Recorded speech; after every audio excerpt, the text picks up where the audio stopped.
नमस्कार दोस्तों, हरे कृष्णा, राधे राधे। आइए देखते हैं कि पूजा हम घर पर बहुत ही सरल तरीके से कैसे करेंगे। नवरात्रि के लिए देखिए, नवरात्रि बड़ी पूजा होती है तो इसमें एक चौकी हमें थोड़ी सी बड़ी साइज की चाहिए होगा, और अगर नहीं है तो आप छोटे साइज के 2 या 3 चौकी लगाकर भी पूजन कर सकते हैं। अब चौकी में क्योंकि माता रानी की पूजा है तो हम लाल वस्त्र बिछाएंगे। अगर आपके पास आसन है, वस्त्र है, जो भी है आप उस हिसाब से माता रानी के लिए आसन बिछाइए, और फिर चावल का हम आसन देंगे।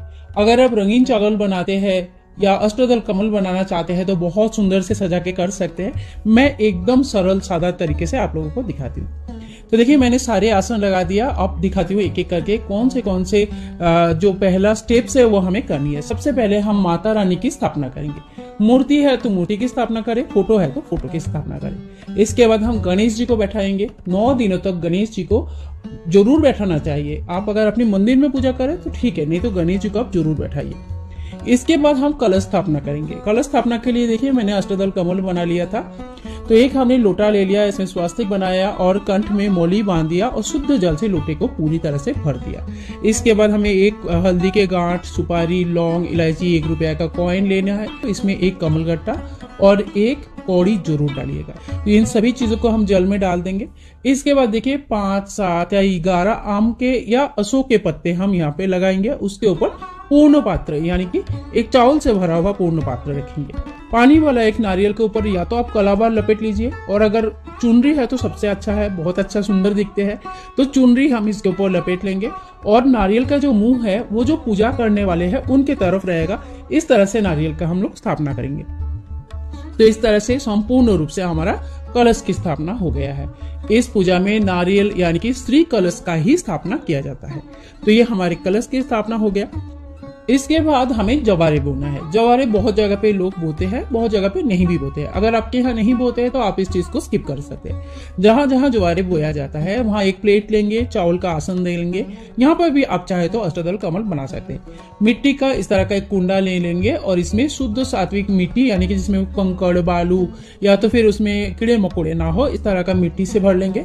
फिर जो कुंडा है हमारा, इनको अच्छी तरह से हम पूजन कर लेंगे, टीका कर लेंगे। आप हल्दी, चंदन, कुमकुम से टीका कर सकते हैं, स्वास्तिक बना सकते हैं, चीजों को भव्य बना सकते हैं। इसके बाद देखिए, कोई यहाँ पे जवारे बोते हैं, कोई यहाँ पे गेहूं बोते हैं, और कोई गेहूं और जवारे दोनों मिलाकर बोते हैं। तो ये अपने अपने घर के परंपरा के हिसाब से किया जाता है। मैंने यहाँ पे गेहूं बो के आप लोगों को दिखाया है। तो इस तरह से हमने गेहूं लगा दिया। थोड़ा सा, बहुत ज्यादा गेहूं नहीं डालना है और बहुत कम भी नहीं डालनी है, तो पूरा भर जाए इस तरह से, जैसे मैंने यहाँ पे वीडियो में दिखाया। इस तरह से आपको गेहूं डालनी है, और इसके ऊपर से थोड़ी थोड़ी हल्की हल्की मिट्टी ऊपर से डाल देना है। बहुत टाइट करके नहीं रखना है, हल्का फुल्का करके रखना है, ताकि इसमें से जब अंकुर आए, जब इसमें से पौधे आए तो बहुत ही आराम से वो बाहर आ सके। जवारे बोने के बाद जो नेक्स्ट काम हमारा होता है वो है अखंड दीप का स्थापना करना। घर में बहुत पॉजिटिविटी रहता है। आप अगर ऑफिस जाने वाले हो तो काफी घंटों तक घर पर नहीं रहने वाले हो तो आप इस पार्ट को स्किप करके नॉर्मल सुबह शाम का दिया जला सकते हैं। लेकिन अगर आप घर पे ही हो तो आप अखंड दीपक का स्थापना कर सकते हैं। अखंड दीपदान होने के बाद, स्थापना होने के बाद हम नवग्रह का स्थापना करते हैं। नवग्रह क्या होता है? ये 9 दिनों तक हम नवग्रह को शांत कर सकते हैं। माता रानी के 9 रूप इन 9 ग्रहों को शांत करते हैं, और हमारा बहुत सारे अड़चने, परेशानियां दूर हो जाती है। इसके लिए हम चावल का 9 ढेरिया लगाएंगे, और इसके ऊपर एक एक करके सुपारी रखेंगे। ध्यान रखें, एक बार चीजें जब हम स्थापना करते हैं, पूरे 9 दिनों तक इन किसी भी चीज को ना हाथ लगाया जाता है, ना इनको हिलाया जाता है। तो एक बार आप चौकी में बहुत ही प्रेम से स्थापना कर दीजिए। इनको बार बार बिल्कुल नहीं हिलाना है, और ना ही इनको बार बार टच करनी है। ठीक है, तो यहाँ पे हमने नवग्रह का स्थापना कर दिया, अखंड दीपदान का स्थापना कर दिया, दीपदान कर दिया, और कलश की स्थापना कर दिया, जुआरे बो दिया, माता रानी की फोटो मूर्ति की स्थापना कर दिया, और गणेश जी की स्थापना कर दिया। ठीक है, तो मेरे पूरा चौकी पूरी तरह से पूजा के लिए तैयार हो चुका है। इसके बाद हम पूजा शुरू करेंगे। जल का एक लोटा लेंगे, थोड़ा सा जल का छींटा देते हुए ओम गणेशाय नमः, ओम गणेशाय नमः, ओम गणेशाय नमः नमः, इस तरह से गणेश जी को स्नान कराएंगे। कलश में सभी देवी देवता का वास माना जाता है, तो सभी देवी देवता को स्नान कराएंगे। नवग्रह को स्नान कराएंगे।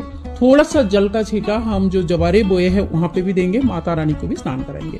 इस तरह से सभी को स्नान के भाव कराने के बाद हम गणेश जी को सर्वप्रथम वस्त्र उड़ाएंगे।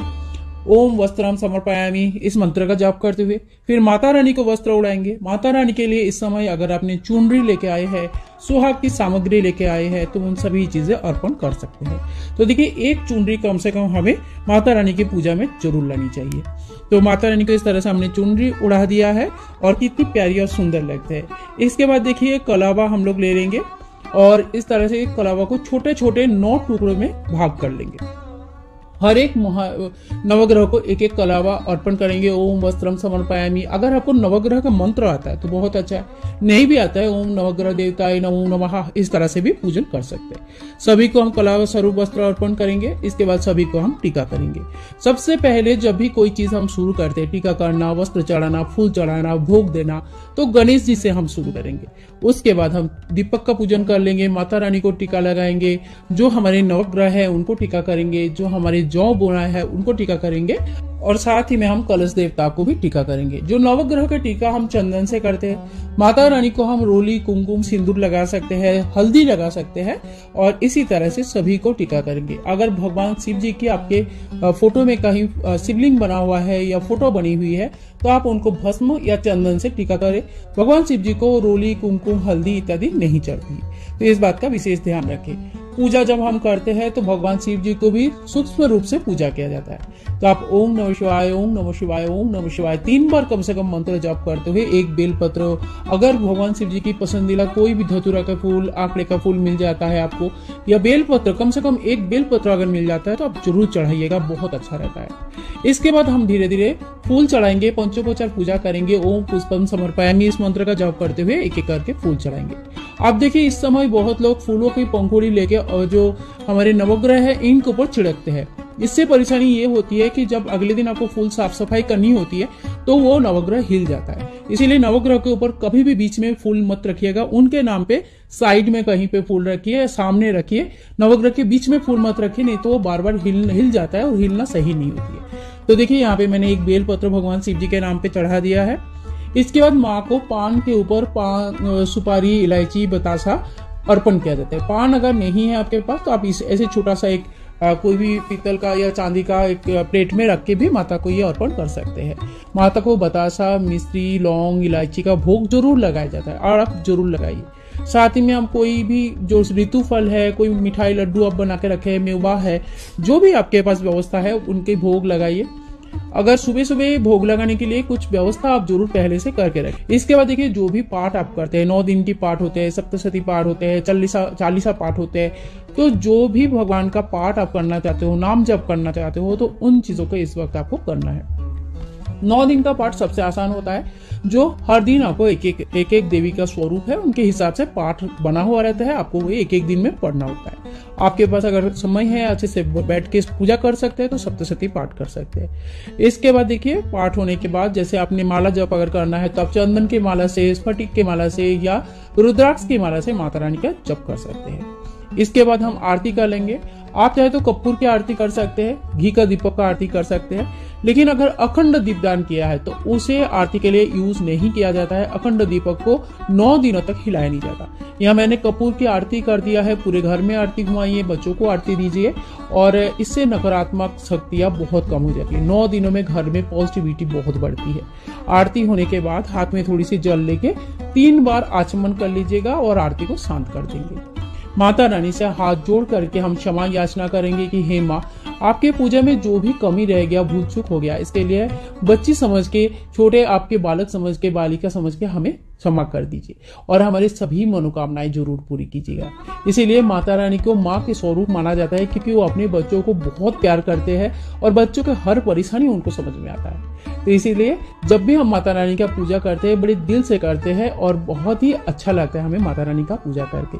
आगे हर रोज कैसे पूजा करना है, अष्टमी के दिन कैसे करना है, डेली की पूजा में भोग क्या लगानी है, हर चीज का वीडियोस आप लोगों को धीरे धीरे मिलती रहेगी। तो चैनल के साथ आप जुड़े रहिए, चैनल को सब्सक्राइब करके रखिए ताकि सभी नवरात्रि के रिलेटेड सभी इंफॉर्मेशन आपको मिल जाए।